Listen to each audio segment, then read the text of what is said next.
Hey, good afternoon, and welcome to Black Ibis Social Club. I know we got Fisto creeping out there somewhere in the cyberspace. He's about to join us. I see him. Yes, hello. I could feel your spirit. I felt it. There we go. We are live It's after a a bit like short having it's a bit like having Wintermute, wasn't it? Just kind of hanging kind out of there in the creeping background. around, listening to my smooth Japanese Oh, jazz. I love that stuff, by the way. Me It's so too. good. Me too. Man, it's been a while. I missed you. How's it going? How's it going, Good man. everybody? I'm gonna. I mean, man, I feel like sometimes like my thing never updates. Yeah, it's been a 2 weeks, man. It This has. is gonna be the first ever Black Ibis Social Club where I am not taking any nicotine. I had to quit. I had to quit Zen. Can you guys believe that? I had to put aside the Zen. I usually I'm really bad, man. Like when we do an episode, I have like a brand new, fresh like can of Zen, and I usually go through like 12 or 50. I go through like an entire can of Zen. I just pop them in for like 10 minutes, take them out, pop a new one in, take it out. Sometimes I just pop two in at the same time. I probably like absorb like I don't know 50 milligrams of caffeine or something like that, like a whole like cigarette packs worth in Zen format. But I quit. There's no more Zen in my life. I had to because the surgery, as you guys all know, if you've been following my updates on the stack, is that I did have surgery on my neck. I feel great today, though. I mean, except the somewhat excruciating pain. Other than that, I feel pretty good. But how you been, Fisto? How you been the last two weeks? Good. Good. It's really good to talk to you. I've been following the updates of your journey into cybersification with great Yeah, dude. interest.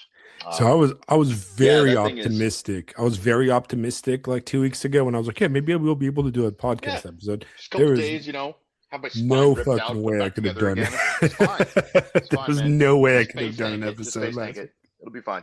Just walk it off, bro. Uh, I got a disgusting beard thing growing too because I can't Oh, really you do. shave because Oh, I have a giant scar across my throat. It looks like somebody like fucking tried to like garrote me, dude. really, Yeah. dude? That's awesome.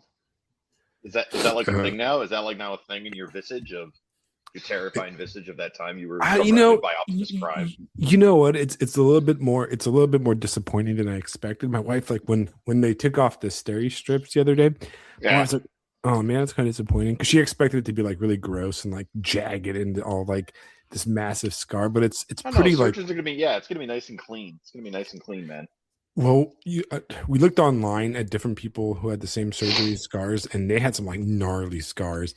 But Uh, I went out of my way to pick a surgeon that was recommended to me specifically by this nurse practitioner I know, and like that's why I drove. Like I didn't get my surgery locally. I went out of town. I went up to Charleston to do it, and which is a bit of a drive. It's about an hour and a half drive, but it was just specifically for like this surgeon, and he's really good. And him and his like team did a really good job. What's up, Jason, in the chat? I got hey, Jason. I'm excited about Jason's upcoming podcast. Yeah, that's gonna be That's going to fun. be great, man. That's going to be. I can't wait to hear. But yeah, let me tell you guys about my surgery real fast. Okay, Yeah, yeah. I want to hear everything. we'll do the Are you surgery. gonna post the pics? Are you gonna post the pics? Let me. See. I don't have. Oh man, they're on my cell phone. All the pictures are on my cell phone. Yeah. I don't know where my cell phone is. I'll post them. I'll post them later on Substack. So what I had was an anterior cervical dissection and fusion, right? So it's an ACDF if you want to Google it to get kind of the idea.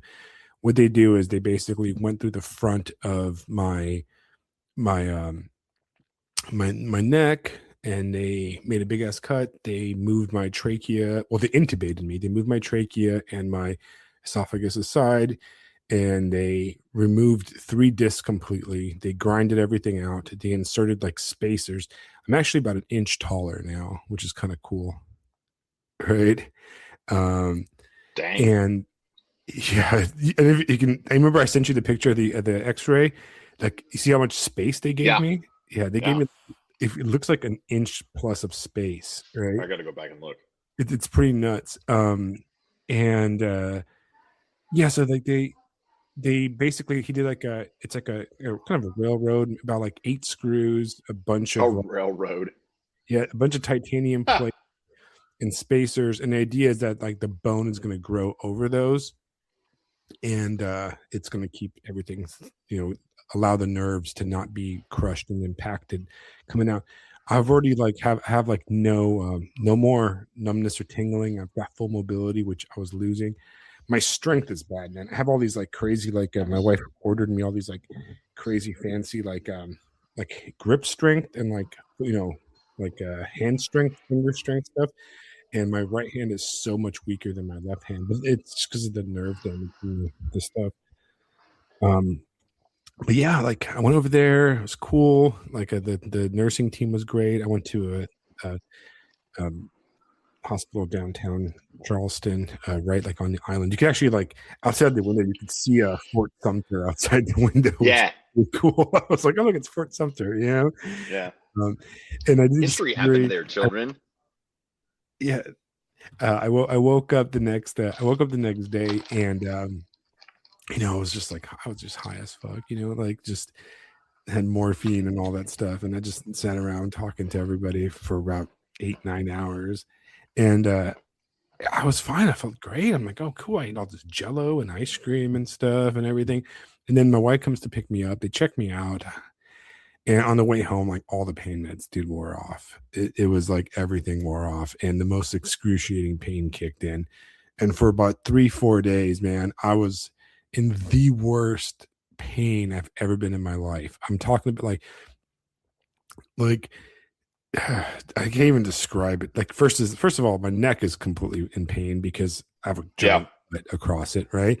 Oh yeah. And then all the stuff from the intubating and the moving, the the stuff around just swelled up, so my throat closed completely. I couldn't like swallow I couldn't swallow uh like a a drop of water. Like even to take my pain meds, I had to like chew them and like just kind of shove them down my throat, and that was impossible. Like every like swallow was excruciating pain, but then like every muscle in my back, shoulders, and down my right arm, I felt like it's like the nerve was just raw. Like just everything was just on fire constantly. And like the first 2 nights, I slept like an hour at a time. I would like sleep for an hour. I'd wake up, and I was so weak. Like I couldn't push myself up to get out of bed or anything like that. I just sleep like sitting up.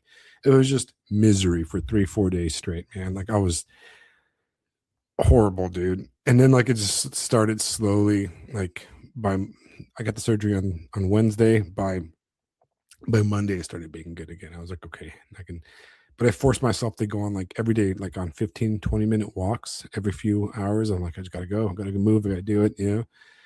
And I'm pretty good. I'm pretty much fully recovered now. The only like pain I have is my throat's kind of swollen still, and then I have this like where like your scapula comes in, like the medial border of the scapula, the medical term for it. So the medium side, the closer to the spine, the whole uh like the whole lat and like muscle in those like kind of like super spinal anterior like muscle, I mean posterior muscles, they're like really sore, and I've got like my delts hurt a lot, and my triceps hurt a lot, and just my forearm. But it's more like soreness. It feels like, like when you have like really sensitive area in your skin, and you touch something cold, it just feels like that all the time. I think it's because all the nerves are just fully like open now. So they're like rebuilding all those like nerve sensations. So we'll see. We'll see. I'll have to do physical therapy and all this fun stuff, but that's where I'm at. So I haven't been doing anything for the last 2 weeks except watch anime, an excessive amount of anime. So what have you been up to, Fisto?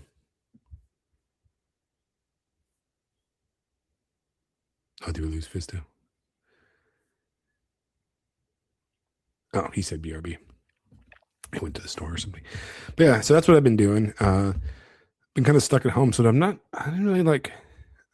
really follow on anything. Like I don't know if there's any drama on the Substack or anything, because I've really just been laying on the couch. I've been going on walks.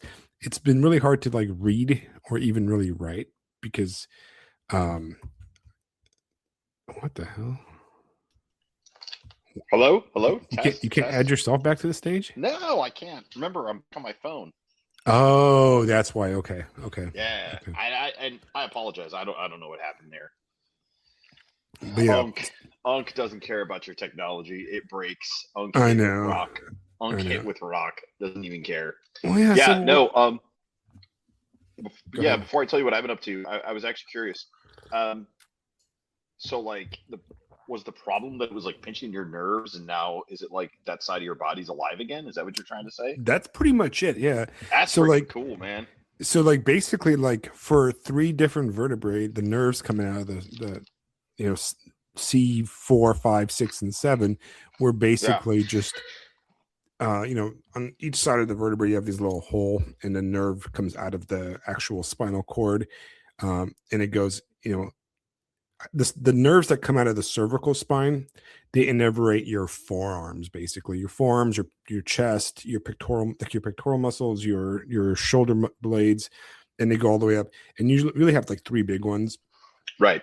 like coming down your arm, your like radial nerve, your ulnar nerve, and your medial nerve.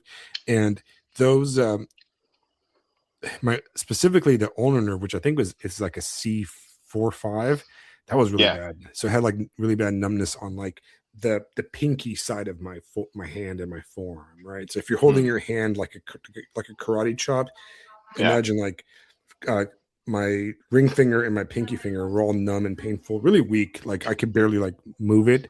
Now I can move it Yeah. fully, right? But before I can Oh move it, wow. and I couldn't like lift my arm up above my head. Like I mean I could, but if I lifted my right arm above my head, after like 10, 15 seconds, it would go numb. Huh. You know? And then it always felt Wild, like I man. was wearing it had always felt like I was wearing like a heavy backpack all the time. That was kind of the symptoms, you know. Hmm. But now it feels good, except for like it just feels like raw and fresh. But like Right. I was saying, right when you had to reset, I haven't really been doing anything, man. Like the actually the most exciting thing I did was the first Sunday, our priest and his wife came and they brought the communion for the sick. I don't know if you ever have seen that before. It's I've really not. cool. No. So they have this. It's like a kit, and they have like a tiny chalice, and there's a whole like kind of like a mini liturgy that goes along with it, and it's the idea is you take it to hospitals and like stuff.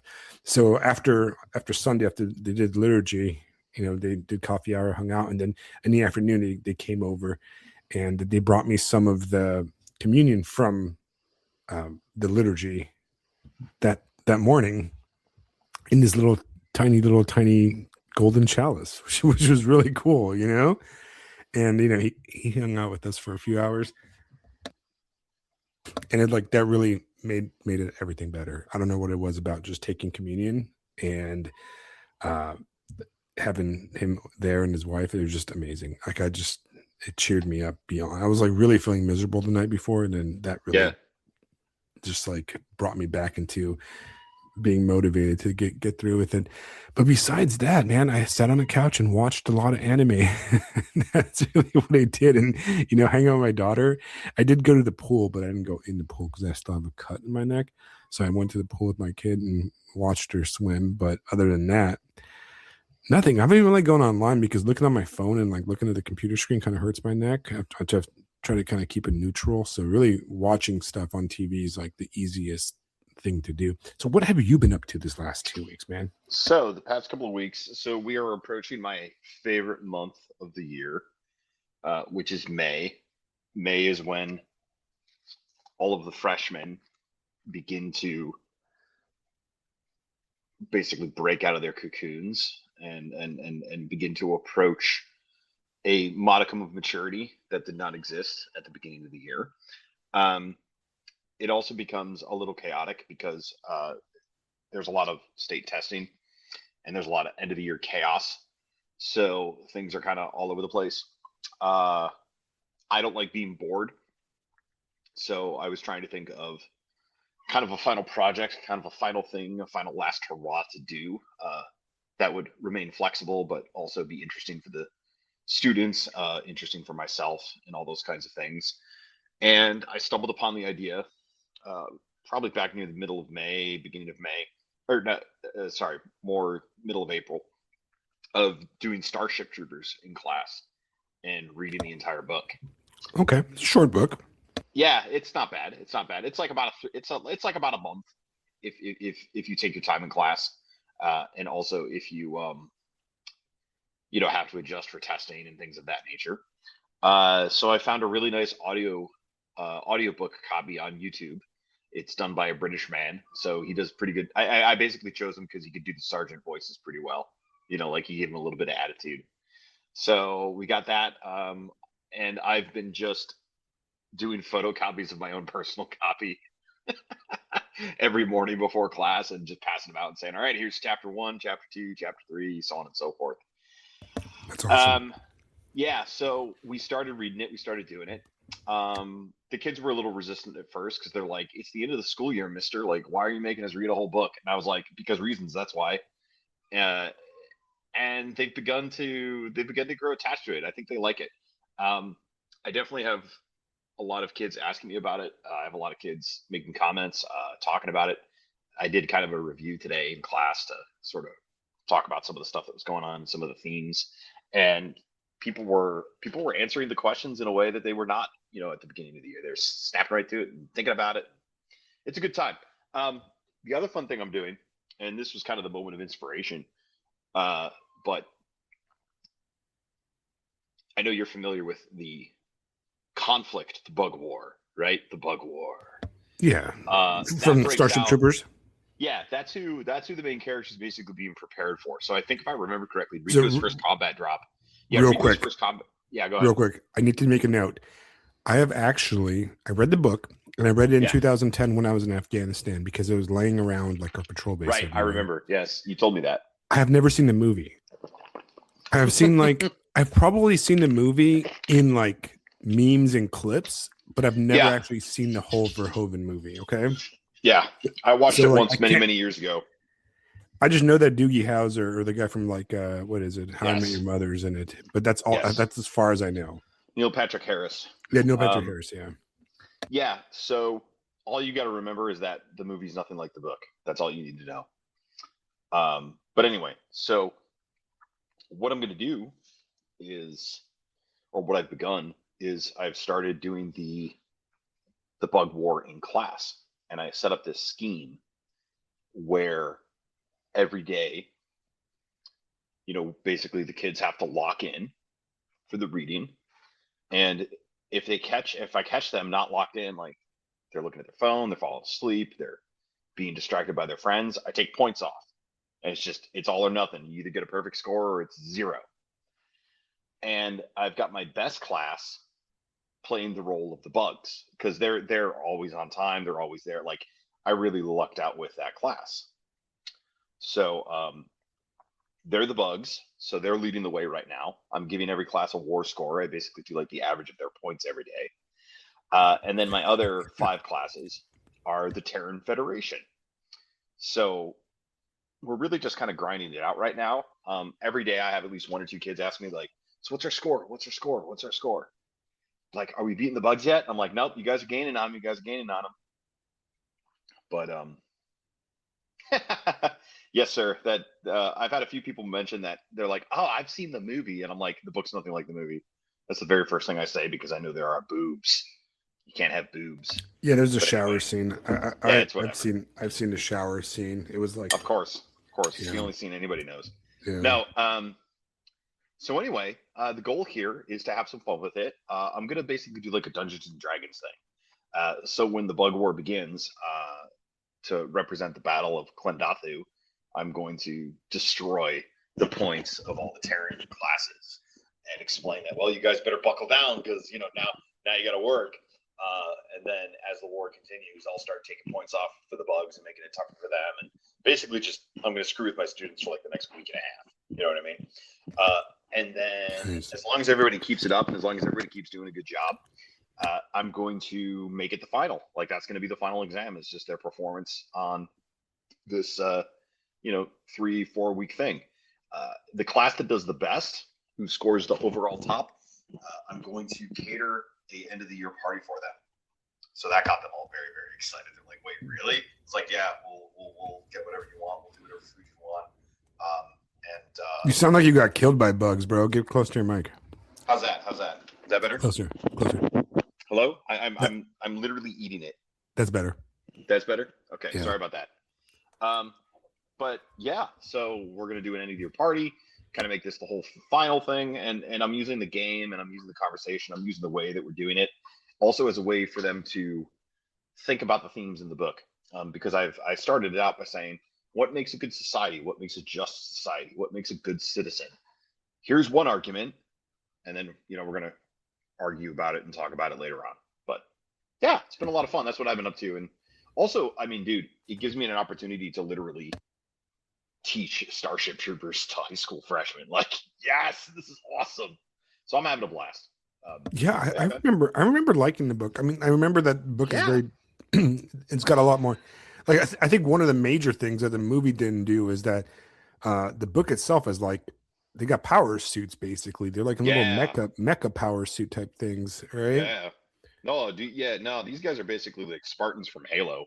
Yeah, and that's just like your yeah. average trooper. Yeah, that's just your average capsule trooper. So, and I remember like the starships, like the frigates and stuff, drop them from space into like the planet and stuff. Yeah, I remember liking that. Yeah, the kids like Rico. I think they like the characters. Zim the sergeant, if you remember this, Zim the sergeant seems to be a favorite right now. Everybody likes him quite a lot. So, I mean, Rico's a good name. Yeah, Johnny Rico. What a great name. I was actually thinking a lot about education, and I wanted to ask you some questions. Oh, okay. I think about education a lot because I have a second grader, and I'm always trying to come up with the best way to teach her stuff. And she did all those fancy testings today, and she scored like super high. And she reads like at a really high level, which is something I've always worked at. Math, I'm trying my best to teach her how to do math really well. She's pretty good at it, I think, talent wise, but I'm not a great math guy. So I've never eventually I'm going to have to find somebody to help her with math because, beyond basic, pre-algebra, algebra, I can't even remember how to do like algebra, to be honest. I haven't done it since I don't know if where you went to school in Ohio, right? In California, yes. you can kind of front load math, for example. Like I did like pre-algebra in 7th grade, algebra in 8th grade, like geometry in 9th grade, and like algebra 2 or whatever in and if you did it that way, you're basically done with math forever. Like you meet all your math requirements until college. And in college, I did like a math for like non-math majors, kind of like it was like a history of math or like the kind of the philosophy of mathematics type of thing. I don't remember shit from that class. So it was like I'm done. I'm. So I remember like when I joined the Navy, I had to take the ASVAB, and I was like 24 years old, right? And there was a bunch of math. There's a bunch of math questions on it, and a lot of it is like multiplying like it's stupid stuff, like easy, like multiplying fractions and like dividing fractions and stuff like that. And I'm like, oh my god, I don't remember how to do that. And I was like, it's been like honestly like 7 years since I've done that, right? Well, to be fair, now it's been like 27 years since I've done that. So when my daughter gets to algebra, I'm gonna be like, I need to review this stuff, Hopefully the chat GTP will help her out better than I can. Just joking. That was a joke, guys. Right. But come on, seriously, like when was the last time you multiplied fractions, bro, or divided fractions? Oh, never. Right. Never. Right. Or like never ever have I ever. Yeah, or like I remember like I don't think I've ever done it once in my entire life, to be honest. I've never like come across like, and people say, oh yeah, well if you're gonna work in a job and I'm like, no, dude, like I've worked I've worked in, I've worked in operating rooms, right? I've worked in pharmacies. I've done all this stuff. Like I do like all that. I've never had to do fractions or any of that stuff.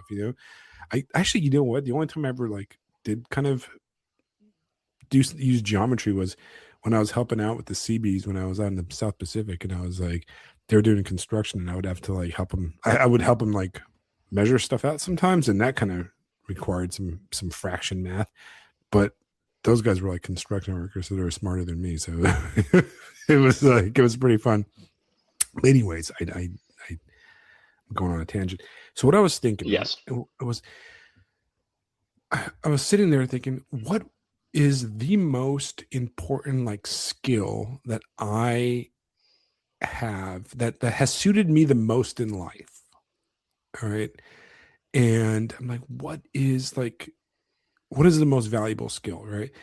And I think at first I was like, okay, reading, right? Because reading teaches you everything. Like if you're a really good reader, you like learn everything, like you need to learn something, you read, like being able to be a good, fast, comprehensive reader is an invaluable skill. Like I, I work with people that have much higher college education than I do, but I'm a much better reader and I can like comprehend like information real fast from emails, from, that kind of stuff. And that gives me an edge in a lot of things. Being able to write also seems to have helped me out in a lot, where I've been able to like write really like, memos and emails and, like reports and stuff that have been really well written. And it's been like a double-edged sword, because sometimes people come up to me and go, Alex, can you like help me like rewrite this and this? And I'm like, leave me alone, dude. I don't want to do that. But I thought, you know what? Neither of those are my top choice. What I think the most important thing that I think you should teach your kids is how to speak well, right? How to communicate properly. Yeah. Right? Because what I've noticed is that you can have very intelligent people that do not have the ability to properly communicate. So much of and I mean speaking well and communicating in the terms of like debate, right? But not just like speech and like, like sometimes like in high school and middle school you have the classes called speech and debate, Yeah. right? I think that I took that in middle school. I took that in high school also, and now I feel like those are the most valuable classes for me, because my ability to be able to speak well and to communicate the ideas in my head, or to communicate or to explain things to people thoroughly, or get what I want across in a convincing manner, has been probably the most invaluable tool I've had in my life. And like, my 43 years of life. It was my birthday during the surgery. Yeah, I'm 43 now. Happy birthday. There's like the hospital. Yay. But yeah, do you see what I mean? Right. My ability to like, I've noticed that a lot of times, like, somebody will come up to me with a problem and they'll be like, "Oh, Alex, like, this guy doesn't get what I'm trying to, or somebody's not doing something I want." And I'm like, "Well, did you go tell him? Tell him you don't want to do that." And they're like, "No, well, I don't know how to say it, And then I go over there. I'm like, "Hey, blah blah blah blah blah blah blah. I don't want to do that." You know. Right. The guy's like, "Oh yeah, okay, cool," and problem solved. Yeah. Or like I need something done, like I'm like, I don't like the way you think guys are doing things. I don't like the way things are set up. And you go over there and you're like, "Hey, I would like you to do this way. Can we come to an agreement?" It's like, it's not just being able to like convince people or debate people. It's about being able to like, understand how to approach people and how to properly communicate with the right person using the right words based on the situation, right? And that's Right. such an invaluable skill, man. You know what I mean? And Yeah. you could probably see it in your kids, right? And your guys Oh, in 100%. right? The kids that can communicate, and they don't have to be smart. That's the key, right? You don't even have to be particularly smart. You can be, but usually the ability to communicate properly is very well correlated with like a higher IQ, and like, verbal linguistic intelligence tends to be very important. But the ability to like put forth your ideas and even just speak out for yourself, just say, "Hey, I don't like this," or I don't want to do this. Having that confidence to say, no, I don't want this is such an invaluable thing. You know what I mean? That's what I'm trying to teach my daughter. Like, Yeah. I try to teach her how to talk to adults, or Yeah. I'm like, you can tell them no. And when we go to restaurants, she has to order all her own food. Like, I don't order food for her. She has to pick her own food and order it from the server. She, you know what I mean? I'm trying to just get her to like be able to communicate her wants. So I constantly say stuff to her like, why don't you rephrase that? Or how would you say that better so I understand it better? You know? Or can you Yeah. explain it better? I don't know. What do you think Yeah. about these thoughts? Nah, 100%. What I was thinking of as you were explaining this was the reading test that we do here in Florida. And every year, the kids who communicate, the kids who know how to express themselves, they're always the great readers, the great writers, the great communicators.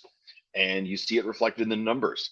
Um, and all the kids that are just, you know, the bums, the aggressively, the aggressively immature, bomb it every year.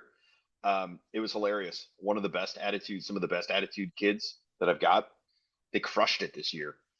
The worst, and I mean like the worst, most sourpuss, most just what are you even doing here? Bottom of the list. 150 kids, bottom of the list. And I'm just laughing like, yeah, I'm not surprised.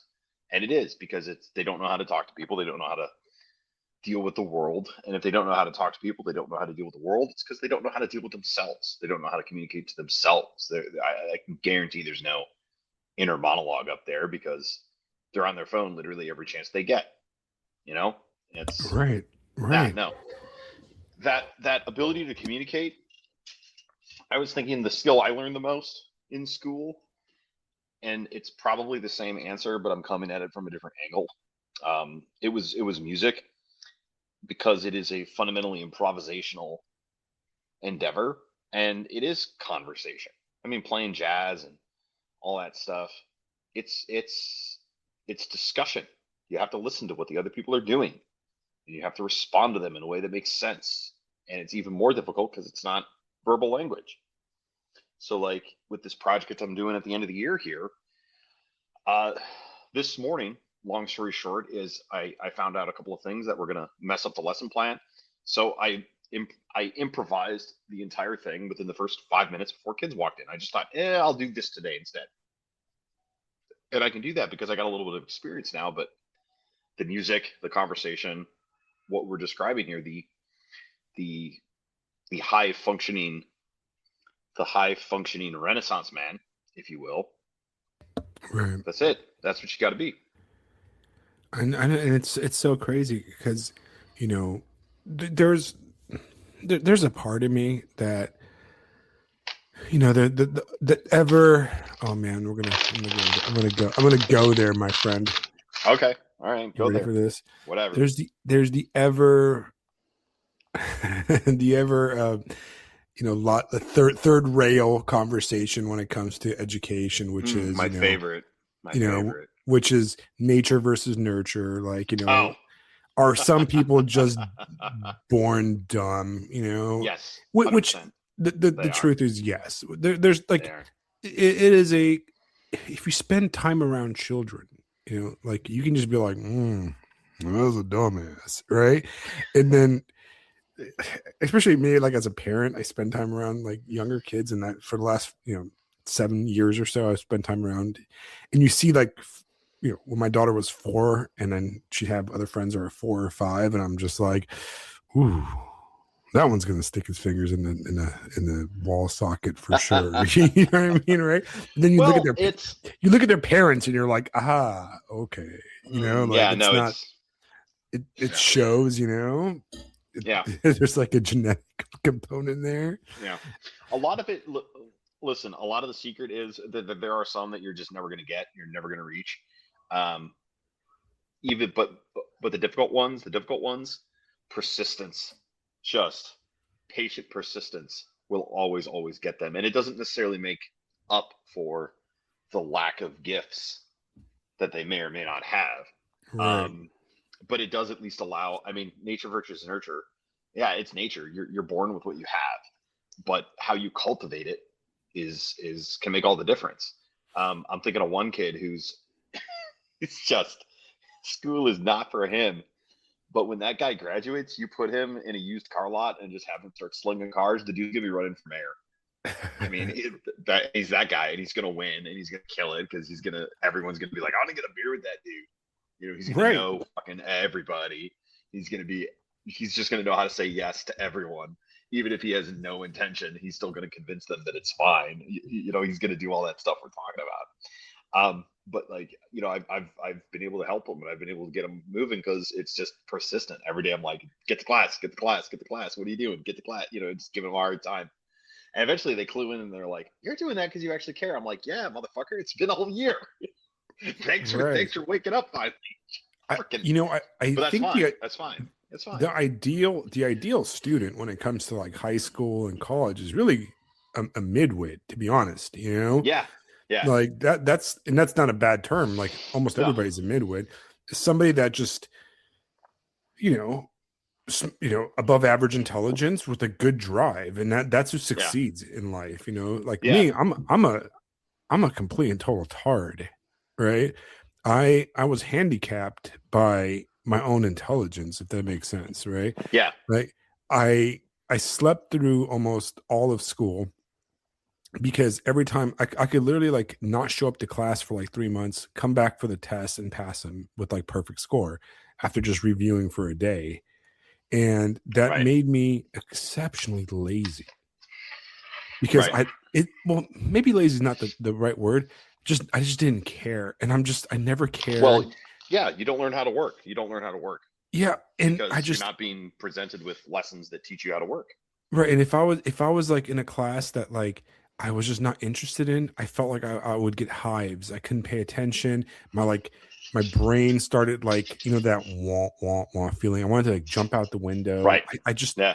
I couldn't, like I don't know. I wanted to like punch walls and then like, I remember like I think I told you this story. My junior year we were doing American history. I think it was junior year American history. And my teacher he was a great teacher, man. I forgot his name, but it was like a short, bald guy and young dude, younger.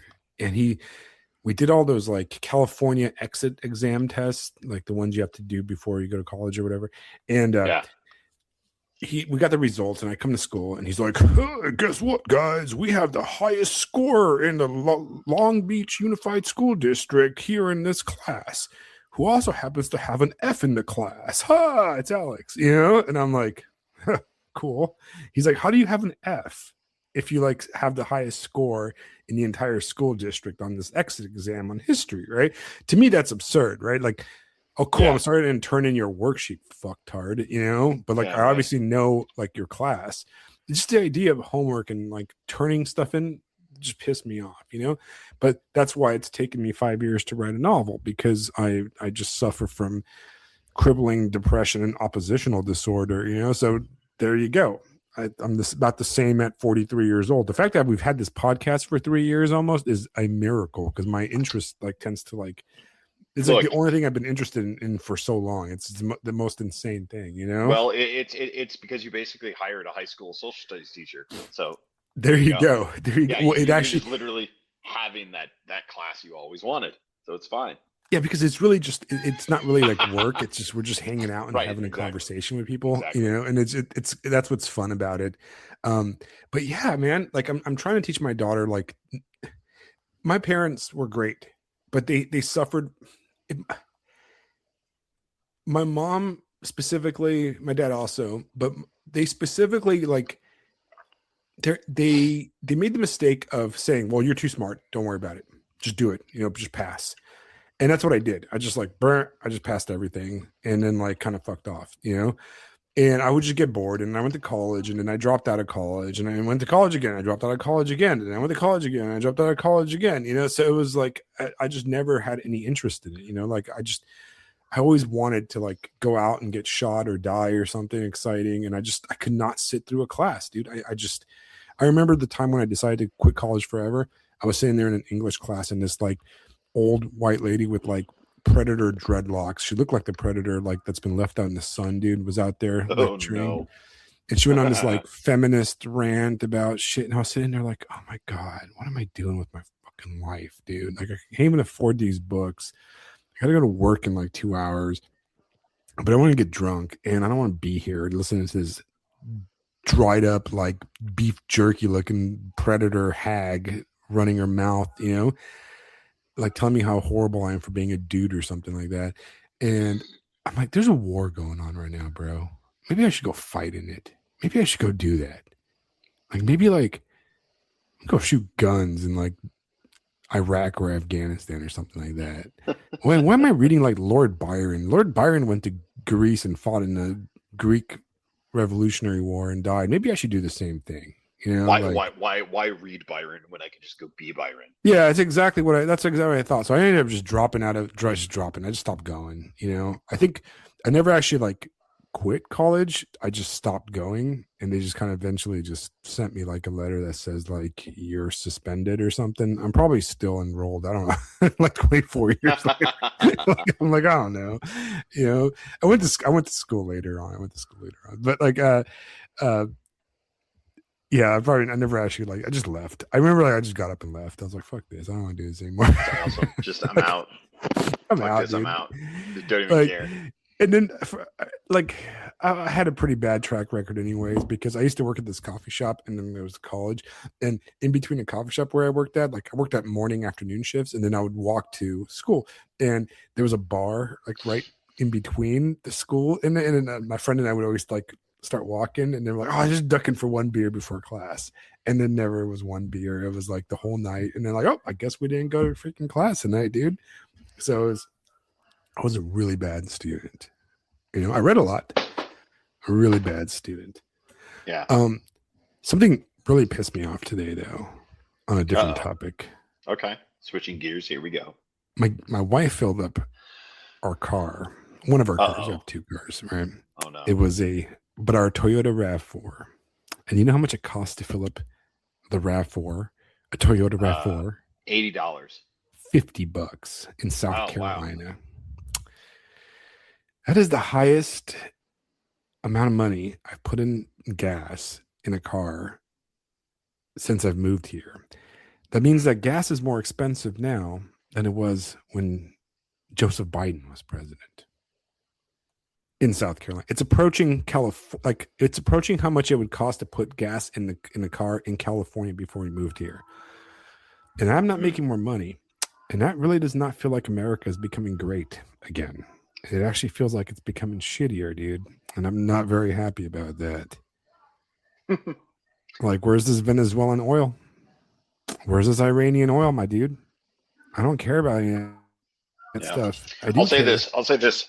I'm going to push back slightly only because I don't really pay too much attention to gas prices. I mean, I pay attention, but like, I don't get too excited about it, which is just explaining that to say that where I'm at, it's hit the highest I've ever seen it in my life personally. It's like $4.60 a gallon. Definitely made an eyebrow go, oh, huh. That's what it is. That's what it is here too. Yeah. I was like, definitely gave me like a moment of pause. Like, wow, that actually kind of sucks. Because it was going down. It was back down to like 380 and then just bam, eat the dick. I mean, I drive a modest car, so it might be $40 to fill up the tank, probably more like 35. But it's whatever. I get it. But like America isn't as great as it's been. It's like, well, yeah, that's literally our whole life, man. It's just the watching it just slowly, dude. Yeah, slowly degrade from the peaks of our high school existence. I'm just really irritated about it, to be honest. Because it is irritating.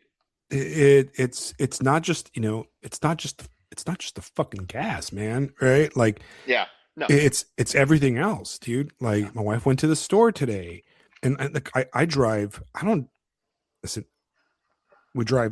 She drives a Toyota RAV4, which is a very like economical SUV, basically, right? Yeah, and it's like an SUV. There it is. It's like an 8-year-old car. Like, we've been maintaining it. We drove it across the country. It gets its, and then I drive a Toyota Corolla. That's like my work car, and I bought it specifically because I have have about a 20-minute drive to work and back. Yeah. And I wanted a small compact car. And it's like, okay, this is the highest it's been the gas has been in South Carolina. And you should see like the messenger groups and stuff, like the local like county, Facebook groups and stuff that like they have. There's a lot of very unhappy people, and if South Carolina people are unhappy, that's pretty bad. That's a pretty bad sign, and Yeah. it's just, but it's not just the gas, man. It's like everything, because it obviously has trickle down prices, right? And it's like it's the groceries are ridiculous out here. I don't know how bad they're over where you're at, but like grocery store is so expensive. You go to like Publix and you come back and it's like my wife bought like some turkey, some like rice and stuff. And it's like $100, dude. Like what? Like what are we're talking about like Trader Joe prices in California here in South Carolina, but like at a regular supermarket. And it's just everything, and then and it's like, okay, cool. And then you go, oh, well, yeah, at least ICE is deporting all the illegal immigrants. Nope. Nope. I don't see no damn ICE anywhere deporting anybody. I just see more and more like, people that don't speak English living here. So I don't know what's going on, man. Like, what are we doing? I've completely lost all the, not, I'm being tongue in cheek here because I always thought all this shit was fake and gay, to be honest, right? But now I'm just like, it's all the same, dude. It's like I was having a conversation with a friend of mine. She lives in Tennessee, but she's a Californian that moved to Tennessee, and we were talking, and I was just like, it's all the same. It's like, do you remember when we were like super liberals and we were like hated Bush back in the day, and we voted for Barack Obama because we didn't want any more Iraq war and all this stuff, and then what did we get? Iraq war and the same shit. And then we voted for the guy that took over, which was Trump, and we got the same shit. And then once again, it's the same thing over and over and over, dude. Like how much can it go on? And I don't know if you saw that post I posted about my bill, right? Did you see that post about my bill? Okay, so like this is an interesting thing. So I made a little comment about my type 1 because you did with you. So for you guys, for the future listeners, when I did the surgery and they moved my trachea and all that stuff, so my throat was really swollen. And Saturday night, like Saturday evening, like it got so swollen that like I was just choking on like spit and like mucus. I couldn't even take. I had like a oxycodone to take for pain, and I couldn't even take it. I couldn't swallow it. I couldn't do anything. And I called the surgeon's office, and my wife called because I could barely talk. And they're like, "Go to the emergency room, go to urgent care, and get a shot of steroids." So I went to the local, it was like 1 a.m. I went to the like urgent care here, and they gave me like a shot of like very like low dose, like kind of old steroids, not like really fancy anything. And that's it basically. Right. And they gave me like a dose pack to take home. So I gave him my insurance info, but I guess whoever worked the front desk didn't put it in or whatever. Right. So like a few days later, like a few days ago, I get the bill for it, right? And it was $5,000, bro. Right? They billed me $5,000. The guy, like the doctor, saw me for like 30 seconds, dude. And I told him what I wanted. I was like, I need some steroid shot. He's like, okay, cool.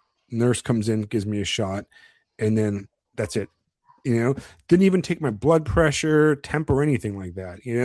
Like no vitals, nothing. Didn't like listen to my heart, lungs, didn't look at my throat or anything. He just, oh, cool, gave me a shot and walked out. The steroid shot itself, right, is probably like $8 if I were to buy it like over the like for like 30 doses of it, but it was like drive on down to Mexico. Yeah, but it was like probably 10 cents worth of shot, right? $5,000, dude. Right. So like I immediately chimped out, dude. Like I was just I was like, dude, I called that place back. I was like, you guys crazy. You guys lost your mind. My wife got so mad at me because like she was taking a nap and like I started yelling at this like person on the phone. I was like, and I was like, absurd, to $5,000 for like a 10-minute visit, dude. Like, and then it was like, I get it. That's why people like were cheering about that Luigi Mangione thing, dude. I'm like, I get it, dude. I'm Like who can pay? And I know it's all a scam, dude. I know it's all a Yeah, scam, it right? is. And it's just like, dude, like I work in healthcare, man. I know that shit doesn't cost $5,000. Like, like you could probably buy the entire clinic for 5,000. I just, oh, dude, like I was so mad. But things just cannot go on like this anymore, dude. Like we're turning into Night City, dude. We're turning into like the shitty version of Cyberpunk without any of the cool cyber. Yeah, You know? it's just the relentless fake and gay grind on the way down. It's not dramatic. It's not fun. It's not like, oh, we get to have some dramatic events or anything interesting to test our metal. It's just constant and utter psychological battering at all times.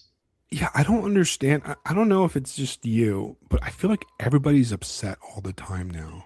Um, no, I don't really feel that. Although, I mean, I'm in a small rural town, so that might Yeah, I mean, I might be insulated from it in a lot of ways. it just feels like Um, everything's kind of a downer. Like yeah, even in my small town kind of area, I feel like there's just an overall downer vibe with everything, like you just can't win. There's just yeah, like nobody can win kind of vibe. You know what I mean? yeah. I mean, I know that vibe very well. Um, but again, my own personal perspective is a little different. I think probably most people would say that, uh, but they're also really plugged in to Right. the machine, so I'm sure that has something to do with it, at least around here. I got to say that break I took from Substack, it was awesome. It was just Yeah, I've it been was, it was feeling it. so good, so good. Really, guys, underrated life hack. Just delete all your notes and vanish for a couple of weeks. Just it was Just it was good. Yeah. enjoy life. Yeah, just enjoy life, and I enjoy Substack. I enjoy what I do on there. I decided to kind of class it up a little bit. There's a deep lore. There's a deep lore thing that hasn't occurred since I've returned, and I don't know if anybody's noticed yet. But I've not done the thing I'm known for. Just little things like that. Right. Just try to be a little more creative about it. Be a little bit more entertaining about it. Have a little bit more fun about it. Um, Right. Just don't let and then yourself get down. I mean, yeah, look, man, yeah. it's Well, easy. it's this. It's don't let yourself get down, and it's also just accepting that we've moved into a place where it's like back in the day, right? We've passed through from not having any information except for what was came into the town square and was what news of the world courier like. And then we moved through knowing everything about everything, having a narrative, at least broadcast across all the major newspapers and 3 television channels. Then the internet comes out and it just shatters everything. Like, and now there's just no way to know anything anymore. And we're back to what news of the world courier, and unless it's right in front of my face, it really doesn't fucking matter. Right. Like gas prices going up. Okay, got it. Sure, fine. It's like 1,000 years ago, the price of grain has gone up. I mean, it's the same thing. It's just, oh, well, that sucks. Hopefully we won't starve this year. It's You're right. It's like, oh, well, what can I do about it? yeah, it's shrug. And I don't think that's given up. I think it's just realizing I'm not going to worry about things I can't affect. I guess you just have to accept that, like Yeah, it's yeah, I think you're right. It's like you got to yeah, consider the birds, man, because yeah. it's Consider the easy, man. birds, man. Like I sit there Orthodox and dude. That's orthodox dude right there. Just consider the birds, man. consider the birds, dude. Right? Tie the room Consider the together. birds, the trees. Right? I mean, because ultimately, like, you it's rough because you live in this world where you're like, you want to think that like things are getting better. I think maybe because we're millennials and we're older we're unk millennials basically, Unk, from unks millennials, and unk. we got to live, like uncle unk.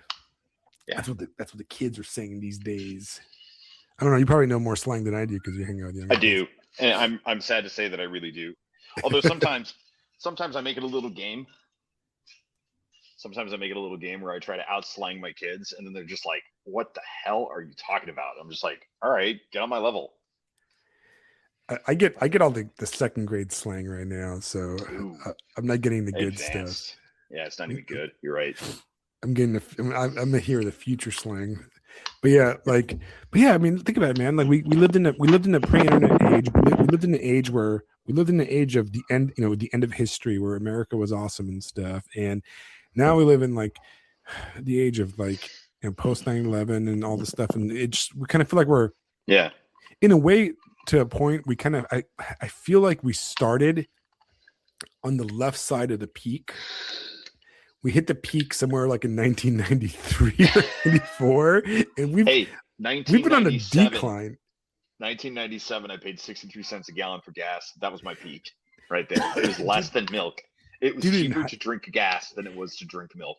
in high school, I remember my mom used to give me like $5 for lunch because she Oh, never wanted dude. to like buy groceries or anything. She's like, here's $5 for lunch, when I went to school. And I drove myself to school. I was like a senior, Yeah. so I had a car. Yeah. And I remember I used to buy like a pack of Pall Mall cigarettes for like $2.50 Oh, yeah. and still have enough money for gas. Yeah. No, And I was like just like, back in the day, $5, you're blowing it up at Wendy's. You're blowing it up at Wendy's. dude, yeah, that like $5 in 2000. Like Yeah. I used to live off of like 99 cents jumbo jacks over at Jack in the Box. I don't know if you even know what Jack in the Box is. It's a West Coast yeah. thing. Yeah. Do you guys have it in Ohio or? We don't, but I've traveled in my travels in the Orient. You I can get experienced Jack in the Box. you could get 99-cent jumbo jack and the two buddy. tacos for 99 cents. Man, that's what I lived off of, dude. I used to Yeah. It was 24 hours a day. I used to be right across from my apartment, and I used to go there and get myself a jumbo yak because it's always like some Mexican lady working there. She goes, one jumbo yak, and I get myself a jumbo yak and two tacos, dude, for like $2. $2. Yeah. Like, Now listen. Over the past 20 years, we have been experiencing our late Soviet period, and in about 20 years, people will look back and realize that's exactly what it was. Yeah. And it is one of the things I've been discussing with my brighter students is Heinlein wrote Starship Troopers at the end of World War II, where physical violence was at its maximum. Just World War II, World War One, the pinnacle of industrial machine violence, right? Like destroying hundreds of thousands of people in the blink of an eye, virtually. Just extraordinary. But that was the end of the machine age. That was the end of the industrial focused age. And now we've moved into this information age. You don't have to kill anybody anymore, right? Think about it in COVID, right? Think about cancel culture, the height of all that. Right. Just get fired, take away their livelihood, destroy their reputation, right? It's all information based. It's all information based warfare at this point. You don't have to kill someone to kill them anymore. You just have to murder them in every way but their physical self. And that's almost worse, right? It's almost harder. It's almost more diabolical and more infernal. And the violence that we're going to deal with as we move into older, as we move into our golden years, and that our children, my students and your daughter, are going to have to deal with, it's going to be psychic violence. And they're going to have to be resilient. They're going to have a church. They're going to have families. They're going to have communities, or they will fucking die. They will not survive this. And if you want, and if you doubt, just look at fentanyl. Look at cyberpsychosis. Look at MAID up in Canada. The state doesn't need physical violence anymore because it just gets us to fucking do it now. We do it ourselves. Right. So there it is. I mean, we're moving through the late Soviet period, and it sucks, and it's fake, and it's gay, but maybe we'll get an American Putin. It'll be really fucking hilarious. I don't know. I mean, maybe we'll get like a Teddy Roosevelt type riding a rhinoceros across the streets of Boston or some shit. I don't know. Whatever. Who cares? But yeah, I think that's where we're at. I think we're witnessing that transition, and it's gonna suck. And that's the point. It's like, the punishment for modern life is modern life, baby. But that's okay. Right. That's I mean okay. that is indeed, so fuck it. That is the rough part, and because people, you can have these boomers or like even like older generations who be like, oh, back in my day we had it really rough. I was like storming the beaches of Normandy or whatever. Well, technically that's Americans didn't really have to do that. Nobody invited you to that show. You imposed it on Yeah. yourselves. Well, You know, even like, oh, I stormed the beaches of Normandy. That's cute. I'm storming the Black Lodge. right? It feels like a lot of like this stuff is that like, yeah, I would rather dig a hole all day, than have to deal with like going to the DMV. It's not that Yeah. anything. Yeah. It's not. It's the thing. It's not that anything in our lives is particularly hard. Our lives It's that none are of it matters. Yeah. It's our like it's lives just are objectively, yeah. physically, and economically easier than they've ever been. I can eat Oh yeah. slop all day, real It's a cheap. I can materialist just, paradise, my man. yeah, I can guzzle 99 cents cheap cereal and like, freaking fake milk or whatever and Yes. chocolate or whatever. All I want. Orgasms on demand. Yeah. I don't even It's, need people at this point. yeah. It's fine. It's not that it's physically demanding. It's that it's spiritually hard. Yes. That's the problem. It's like, I always like say, it's like, like in Orthodoxy or Roman Catholicism, we have like the ascetics, the monks and stuff, right? And sometimes I'm just like, man, it's a cop out, bro. I mean, I'm not talking about like the saints in the past, but I'm talking about like contemporary monks, right? It's like, because you look at their lives and you're like, you know what? I kind of want to do that, right? Like, I just want to be like, hey, I just want to go live in a monastery somewhere and like, work with my hands all day, tilling the soil or whatever, or I don't know, brewing beer, or I don't know, cleaning all day and chopping wood all day and, praying all day, forever. I could do that. That doesn't seem like a hard work to me. You know what sucks? Going to freaking work and listening to people talk about PowerPoints all day and then going, oh my God, I'm not going to be able to pay my bills. And oh, by the way, I just got a $5,000 tax bill. Oh, and how am I going to pay for my daughter's college? And blah, blah, blah, and blah, blah, blah, and blah, blah, blah. And then my car insurance is expired and my homeowners association, and I got to go, you know what I mean? That sucks. Okay. All right. You come here. I will trade you. I will sit there. I will pray for 24 hours a day, dude. You know what I mean? Because I wouldn't have to worry about like my daughter, like, getting murdered, by crazy illegals or something like that, or any of that stuff, like I would just sit there and pray all day. I could do that. And it's like, yeah, that's the hard stuff. The hard stuff is being able to survive in the spiritual environment of the machine. That's the hard part, like there is no exit. You know what I mean? There is no exit, man. Like how do you exit this? Right? Yeah. Like you go, oh yeah, I try to save money. Oh yeah, you know what? My wife's like, yeah, I'm gonna work harder. Like I'm gonna start doing more. I'm gonna increase my business and that kind of stuff. Yeah, and then we got a $5,000 tax bill because she had started a business. Mm-hmm. You know what I mean? This, and Hausser was right. Fyodor Pavlovich spoke about the monks, right? Which is true, right? I think that the way I feel about monks sometimes is how a lot of people felt about monks throughout history. At least the criticism. It's like, because it's like, yeah, to a certain degree, their life is a little bit easier, Yeah. But once again, Dostoevsky himself was somebody that lived the tribulations of life and was a gambler and all this stuff. So he was not in any way, shape, or form like an ascetic in any way, even though some people try to portray him as that. Ironically, who was more of an ascetic? Tolstoy, who was also a rich noble, who was very, very wealthy, never had to worry about, he never spent any time in the gulag like Dostoevsky. He was never a gambling addict or, a loser. Well, the gulag is kind of like it's kind of an ascetic experience. That's true. Right? It's That's just true. Sponsored by the Soviet government. That's fine. Right. Very, very, very, very orthodox of them to do. Yeah, but it's not like, once again, it's not that we don't enjoy pleasure. We just enjoy suffering more. But yeah, that's the thing. I feel like we're down at that imaginary record store down in the basement in some corner, some dingy corner of Los Angeles, and it's not like we don't like pleasure, we just like suffering more, and then we throw on the Smiths or some shit. I was listening to some Smiths earlier today, man. Yeah, and then all the girls we're hanging out with just walk out. Yeah, and they're like, no, except for the weird except one. for like the one weird one, right? And then of course you end up with her because I'm fucking lame as shit. So whatever. You're like, let's go get high and listen to this. Hey, let's get out of here. Yeah, but no, dude, like that's the thing, though. It's like, it's not that the world is hard. It's just that it's so fake and gay and annoying. Yeah, dude. It's just like bullshit. I open my mailbox and I have all these bills and shit, and I'm just like, what is it? Like, what is this for? Like, you just Yeah. can't escape it. Like, oh, here's my association bill or whatever, or here's my, it's just stupid stuff. I'm like, I even like, There why am I was a paying for this? there was an email out today. So we're doing some stuff with teachers this week, just like to appreciate how you're doing and this and that.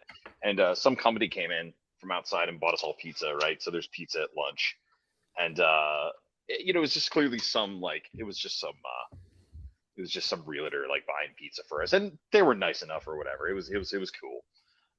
But they clearly didn't buy enough food, especially for like a staff of like however many dozens and dozens and dozens of people we have. And this email goes out at the end of the day. One of the teachers decided to complain that like people didn't leave enough pizza for the folks that eat lunch later.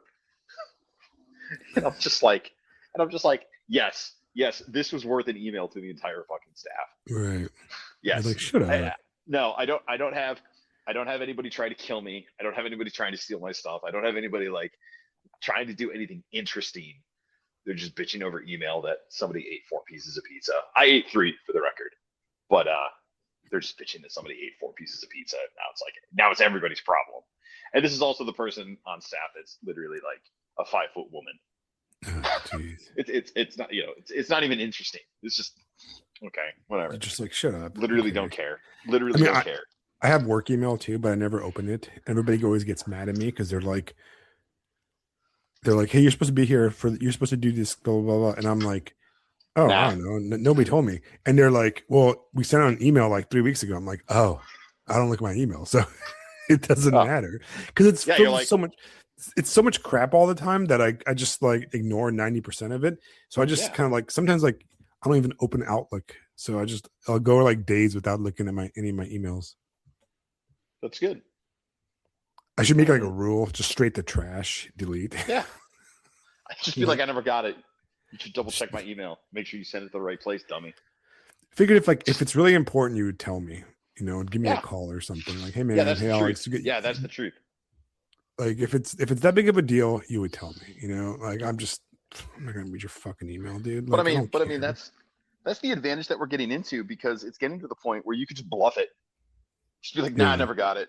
Never got it. So yeah, my computer's not working very well. There's a really funny story. So it was real fast. So go ahead. I've worked here. I've worked at this place for like 3.5 years now, and there's a share drive that like everybody shares. Like a share drive with like folders, and you're supposed to do stuff and blah blah blah, right? And people are always like, "Oh yeah, it's in the share drive." And blah. Well, I've not gotten access to this share drive since I started working there, so I don't even know what anything is in there. And people keep on telling me like, "Oh yeah, it's on the share drive." I'm like, "Uh huh, sure, whatever." And I don't do anything that's on the share drive. I've never like, I don't even know how to access the damn thing. Like, I guess I had to like fill out a form like 3-something years ago, and I never did. So I'm just like, I don't know. I'm like, people say like, oh, can you add it to the share drive? I'm like, oh, I can't, like, because for some reason my computer just doesn't like it. So I just email it to them, and then they upload it to the share drive that I've never ever looked at in 3.5 years. That's awesome. I hate that stuff, dude. I hate that stuff so much. I'm like, I don't want to do that. Don't care. Yeah. It's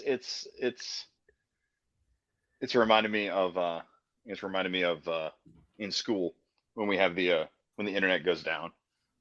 All the kids come in and they're like, "It means you got no work today, right?" I'm like, "Nah, get out your notebook, bitch. I don't need no computer. Let's go. Get back to work. Get your notebook. You're gonna write this essay." My favorite thing too is like when our school internet goes down, I just fire up the hotspot.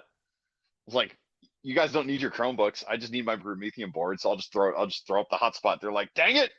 Like, deal with it. No internet ain't gonna stop me.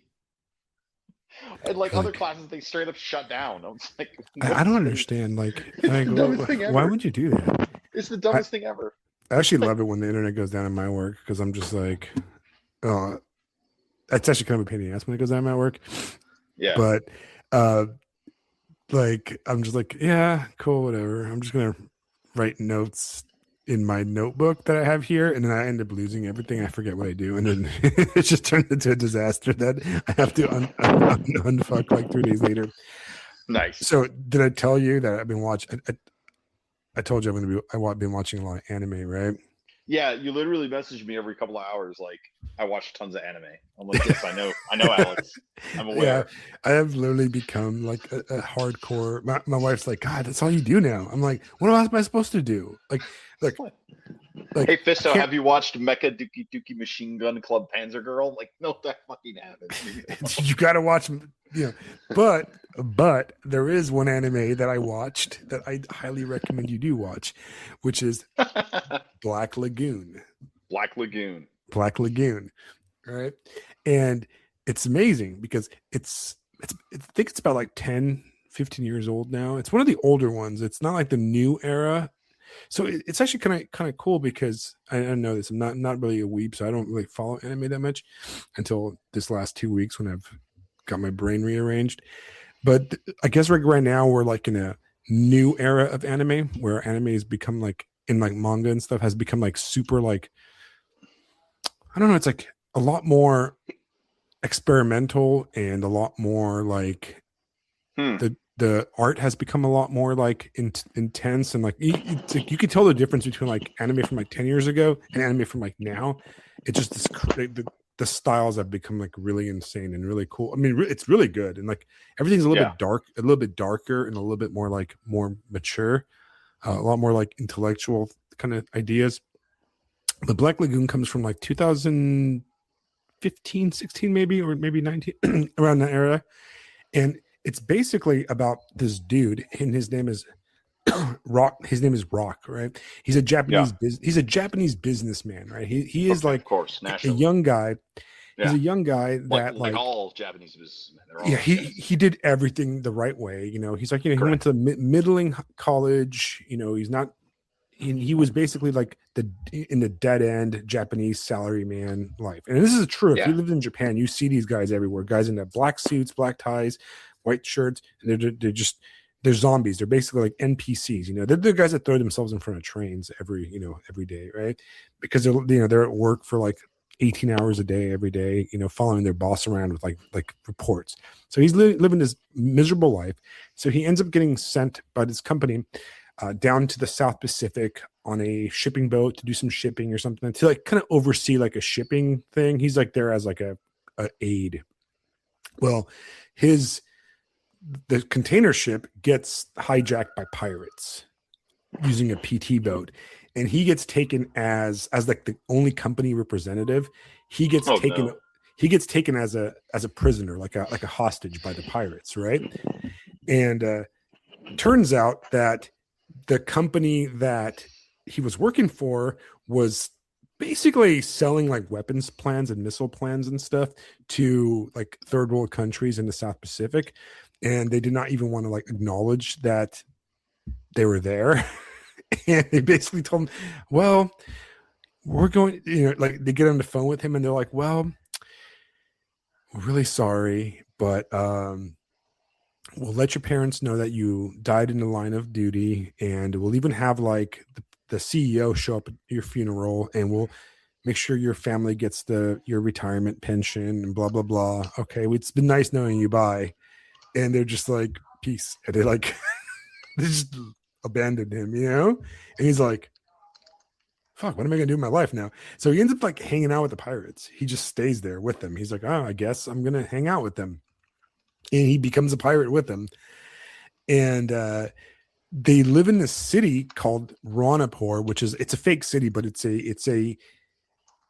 a port city in Thailand that in the story it was basically built and kind of settled by Vietnamese refugees after the Vietnam War. And it's basically just a disgusting, like filthy Taiwan, like Thailand city filled with like criminals and scumbags. And it's run by this is the craziest part, right? Like the crime is run by the triads out of Hong Kong. So you have All the right. triads, but then you Nice. also have this thing called Hotel Moscow, which is a huge unit of ex Afghanistan war, like, the Soviet Afghanistan war, right? Like veterans that defected from the set. They basically, like, after the Soviet Union collapsed, they decided, no, we're going to go rogue. So they like basically reactivated themselves. These are guys like Spetsnaz, special ops guys, and they became like a Nice. crime syndicate, and they moved to Ranipur, and they run like all the drugs out of like the Golden Triangle, so you have like the triads, the Russian mob, like Italian, just criminals and prostitutes and like assassins. And then our crew is called the Black Lagoon Company, and they're basically they just do deliveries using. So have you ever watched the Disney show Tailspin? Yes. Okay, Way back when. it's basically Tailspin with a patrol boat and lots of guns and excessive violence and like prostitution, and like there's a plot with like an assassin, like a Colombian assassin getting her revenge on like some CIA dudes that like killed her friend. It's just crazy stuff, right? Like the CIA is involved, the NSA is involved, like the Americans are the bad guys sometimes, they're the good guys sometimes, they fight each other sometimes. It's just the craziest show, dude. It's like it's the best action like show I've watched in the last decade, hands down. What's this called again? Black Lagoon. Black Lagoon. Yeah, and it's so good. Like Got it.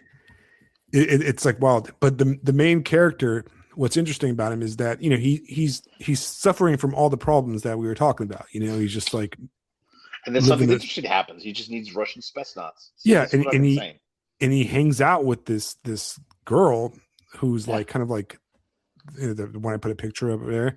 Her name is Revy, and she's this Chinese. She's half Chinese, half American, like from like New York. And she's American. There it is. She's fucked up, right? Like she's a complete and total mess. Like they find out that she like killed her own dad, who was like a chomo drunk kind of guy, Nice. And was the dad the Chinese guy or was he the American guy? This isn't really a show. I'm going to say he's the Chinese guy because that's funnier to me. Yeah, probably the American guy, because probably some like military dude. Yeah, probably. Yeah, you're probably right. And like there's all these crazy characters. Like there's one character named Chinglish because she speaks really bad English. And then, like, it's definitely a rated R TV show. It's not one that I would let my daughter watch. There's like there's a storyline about these like twins that were like orphans from like the Romanian like orphanages during like the end of communism that got sold to the Italian mob, and they were basically made to make snuff videos until they became assassins. Like really sad like storylines, and all these this show is essentially explaining to me that while you and I were at high school being sad, interesting things were happening all over the globe, and we're just mad we weren't invited. I know. I think that's really what's going on here. That's fantastic. Well, so like what's interesting about the whole show is the whole time the character is he's kind of like fighting this like debate in this internal like battle of, am I going to become these people? You know what I mean? Like, am I going to become as bad? He's us, man. He's us. Yeah. And he's like always on the edge of like, am I as bad as these people? Am I going to eventually like, because it's like you'll have characters that like are like friends in one episode, and then like the next episode they're like stabbing each other and shooting each other and trying to kill each other because like the pay changed, so they're like not friends anymore. And it's like, am I going to go back? Am I going to go back and argue about health insurance, or am I going to shoot my father with a bazooka? Well, and then there's a great like few episodes where he actually goes back to Japan. He goes back to Tokyo, wow. And he is just like, he feels like a stranger after living out there for like a year. He's like, God, I'm like, this whole thing feels very like reactionary Japanese. Like, remember how we were before the Americans tried to neuter us? We can be this again. We can be this again. Right. It's very interesting, right? It does strike me as this kind of like make Japan great again. there's like well actually like they make Japan look very in the scenes they make Japan look very cozy and nice and amazing and Yeah, stuff, yeah, and the main character just cannot like live there anymore. yeah, He's like he's too messed up. Like he's yeah. like God, I've No, man, he wants to go out and form the Greater Asian yeah. Co-Prosperity Sphere. That's what he wants to go build. That's Well, what's deep down inside. He has the because drive for empire. so it's actually it's a pretty realistic show, except some of the gunplay is insane. You know? It's like action movie gunplay, but he never becomes like himself. He never becomes like a gunfighter or anything like that. He actually just becomes a businessman. Like he uses his like salaryman Yeah, skills yeah, to like of course. he uses his skills in communication, like we were talking earlier, to Yeah, basically like he starts becoming like the face of their yeah, like like their cyberpunk team. Basically, he's like their yeah, face, and yeah. He's the it's bard. He really becomes the bard. yeah he becomes the bird, right, and Yeah, it's fine. but he starts becoming very manipulative and like really kind of evil Oh yeah, himself, and it's like yeah. Nice, man. and the psycho character, which is the chick, she gets mad at him for becoming like that because deep down I think she always wanted him to be the good guy to Oh rescue boy. her, but he Yeah. becomes the bad guy. It's just a really interesting dynamic, and I'm watching it and I was like, man, I really love this freaking show. Like I like powered through all like 28 episodes, and I was like, such a good show. Never heard of it. I'm actually texting that recommendation. We're nearly Yeah, done with the show we're currently watching. what are you guys watching? Um, you're probably gonna laugh, but it's called The Righteous Gemstones. Oh, that one looks funny though. It's bonkers, man. It's hilarious. I'm mostly watching it because I absolutely adore John Goodman, and I really really always enjoy Walter Goggins. Like both of those guys are fucking so good. But yeah, man, Right. it basically just it skewers the absolute bejesus out of mainstream Like Protestants. Protestant Christianity. But it's funny though because it's got its moments where it's like it kind of nails it a little bit. It's kind of like okay, there's actually there. It sounds like there's somebody on the writing team that actually knows what they're talking about. But fuck, it's funny. It's just funny. I've seen clips of it. I've seen It's clips of very it. entertaining. Yeah, I feel like Um, Walter but Goggins is yeah, like on everything nowadays. He's like he's so good. I envy that man's success. I'm happy for him. how like Billy Especially Bob after Thornton was in everything for a while. he's kind of like that. I mean, I really enjoyed him in Fallout, and then now this the character he plays in Gemstones. It's just what the fuck. It's funny, man. You watched the whole Fallout thing, right? Yeah. Both seasons. Really, really excellent. But I mean, I'm like a long time devotee of the series, so watching it, I, I, I probably have a hard time looking at it in any kind of objective way, just because, like, the second season was just New Vegas, New Vegas fan service the whole way through, and I was like, I don't even care. I mean, they made Right. Macaulay Culkin the next Caesar, man. You know how fucking cool that is. Did I don't even they care. like I don't even care. Macaulay Culkin was in that show? Yeah, he was. No, well, so like, do you know the game at all? Do you know No, like do I you know never New played Vegas it. at Never all? played it. Ah, Never played dude. All right. So if you ever need something to do, just go play New Vegas.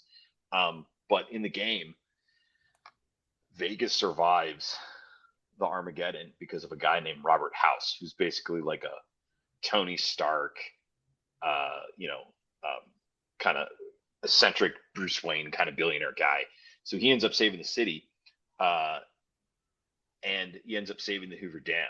So in the story, there's basically his faction, and then there's the New California Republic, which is just basically kind of like your liberal democracy, and then you have it. a literal Kaiser's Legion, like a guy decided to just I'm gonna follow. He like got a bunch of Roman history books and decided to use it as a fucking owner's manual. It just built this like, massive slave empire, and they're basically fighting over Vegas. And through the course of the game, stuff happens. But then Macaulay's Culkin's character, so like in the Fallout show, they come across this Legion camp, right? And it's all like, imagine literally post-apocalyptic Roman Empire. And Right. Macaulay Culkin just rolls up, takes off the mask, gets his face, and he's just like, "Awe profligate." It's like fucking hell yeah.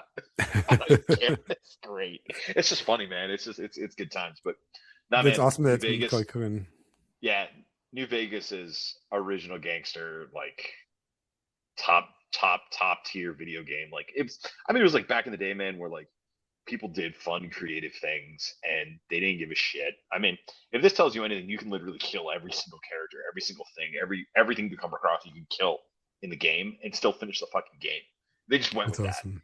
Like, yeah, you can blow through all the content, not do a single quest, like blast every, because we live in this, you know, content, and new content, and new content.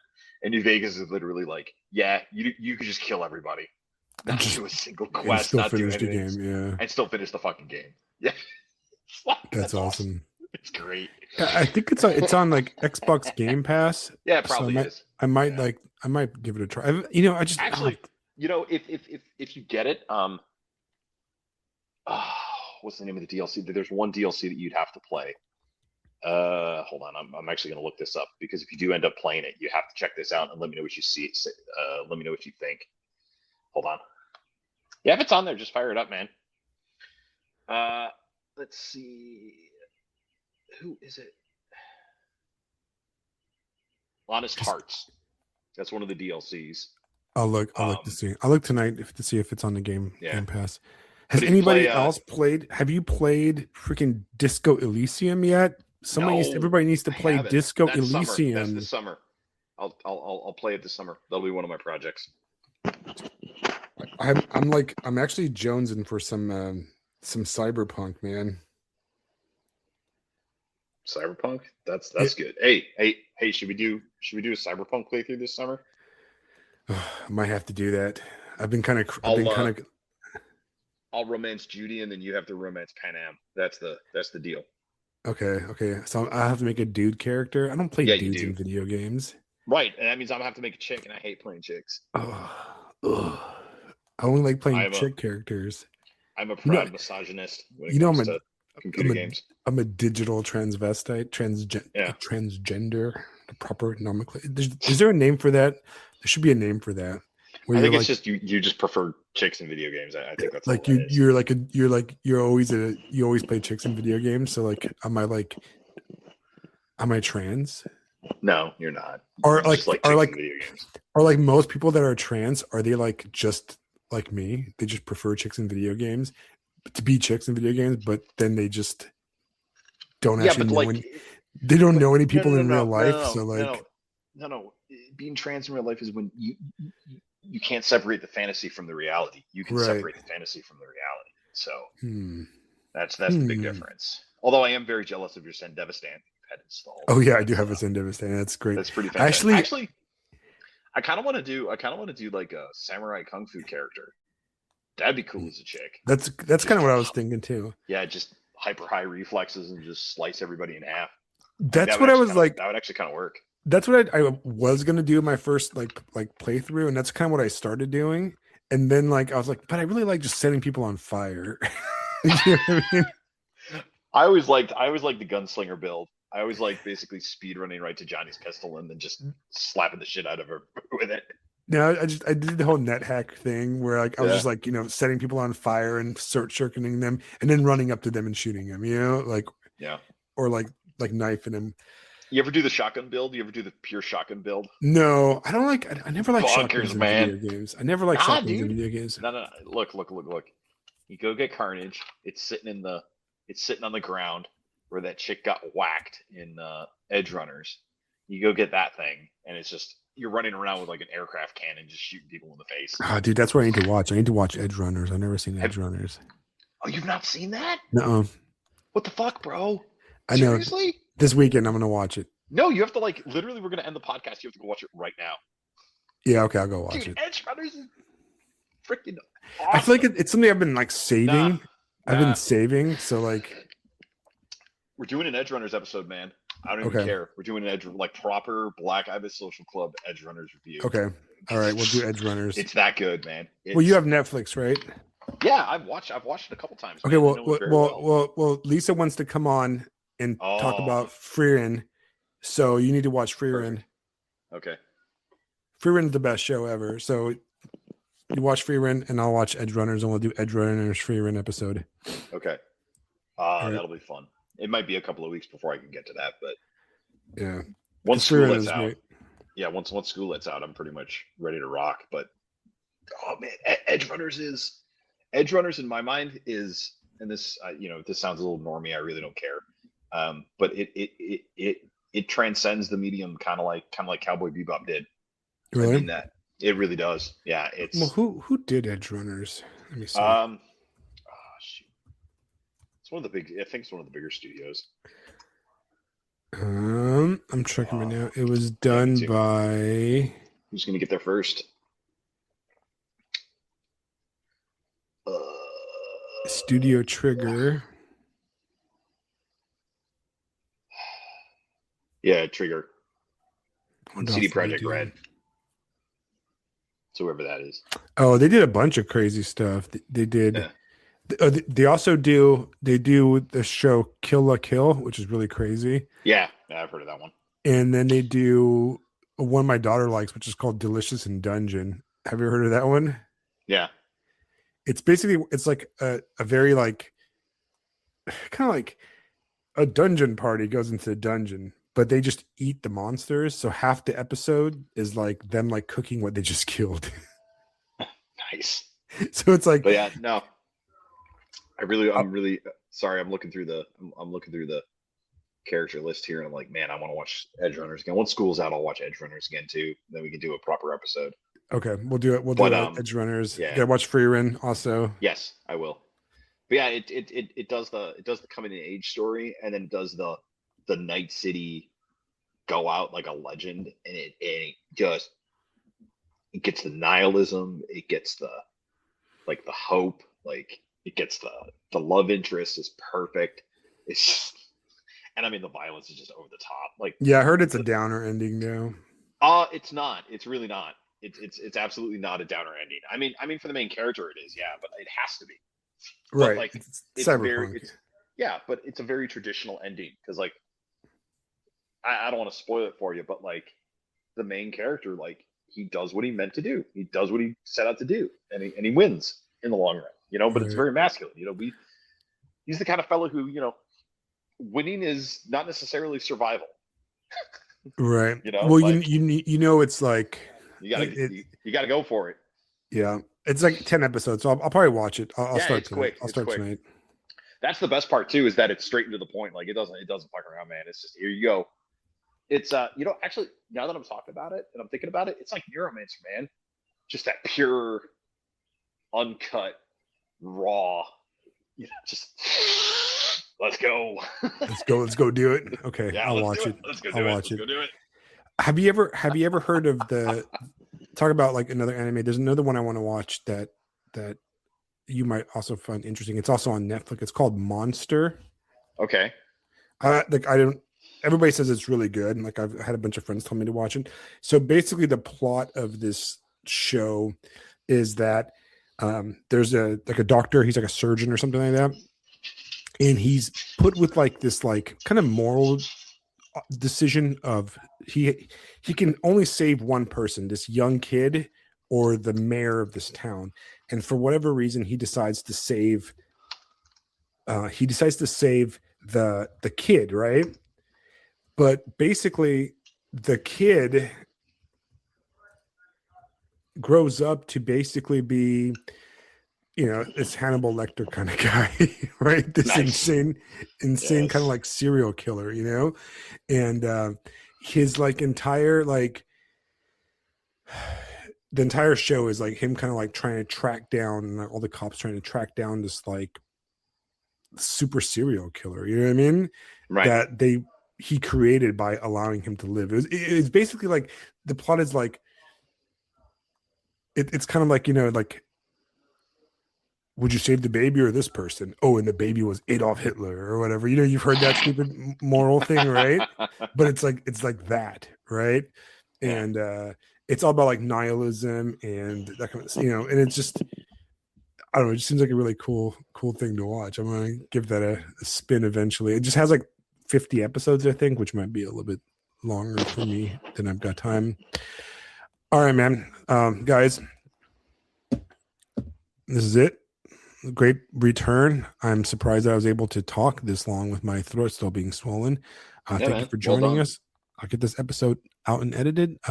Please like, share, and subscribe. For all you guys listening, please always share the episodes when I share them, because the more listeners we get on the podcast and stuff, the more higher numbers we get, more visibility. I'm gonna try to get a guest next week, and we'll be back for all kinds of stuff. Hopefully by next week I'll be back more in the game. I'll have more stuff to talk about, so we'll do that. I have some all good. articles. I have some articles coming out pretty soon too. What? I know, I've been writing actually, and I have a lot of free time. You know what I did today? I won't even tell you what I did today. My day was so excited. I threw away like 80% of my closet. Well, I donated it. Amazing. I just went through I gotta all do my that. clothes. I went through all my clothes and I got rid of stuff. I'm like, what am I keeping t-shirts from like 10 years ago and stuff, And Just gotta let it go, man. I just feel like my wife took like 5 trash bags of my clothes to like the Goodwill or wherever she took it to. And no, man, just think of the birds, man. I know. I just whatever, dude. I don't need like 30 shirts, 30 black There's shirts. Only one of you. I don't know why you need 30 shirts. I don't know. You just wear the same shirt every day. Yeah, Jeez, dude, you live in South Carolina. Like, do you need a shirt down there? Seriously. No, like I can just wear in like cut off jeans and like wife shirtless. Beater. Yeah, wife beater done. All right, Fisto. Good night, dude. I will see you guys same time next Thursday, and expect this episode out tomorrow morning on all platforms. All right, good night, guys. Sir. Thanks for joining us.